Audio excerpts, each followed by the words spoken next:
Guys welcome back to our new blog. एबे already 10टा ही गलानी तो मु ऑफिस जाके रेडी जाईची। आपण मन जानि जे बहुत ही खरा होची माने 7टा रु एते खरा बाहर को जाउ माने मु जळी जाउची। एबे तो ऑलरेडी 10टा ही गलानी ऑफिस गला टाइम बहुत ही खरा होची ले कोन करबा जीवा तो पड़ो ऑफिस आई हैव टू गो।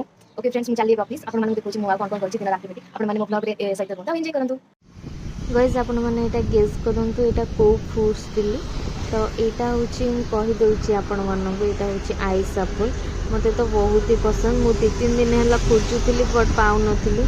आज सकाळ जेतले मु दीदी के छाडिया को जाइथिली तो आसिला बेल को बाटर मु देखिली माने थिला ए आइस एप्पल तो सेति पय मु किनि के आनली हेरी। मते बहुत ही भल लागे आइस एप्पल टा खाया को मेनली एटा ई समर सीजन में आइस एप्पल टा मिलता है। गाइस एबे आपण वेट करनु मु आपन को माने बहुत ही गटे बढिया लिफ्ट देखेबा को जाउची। तो देखंतु एटा होची हमर मिनी लिफ्ट तो कौन करबा एटा हमर तो लिफ्ट तो लागिनी तो हमर इधर ही काम चलेबा को पडुची। एते थर तो ऊपर तळु जीवा से हम करि परिबुनु तो सेति पई ए आइडिया टा मु बाहर करची।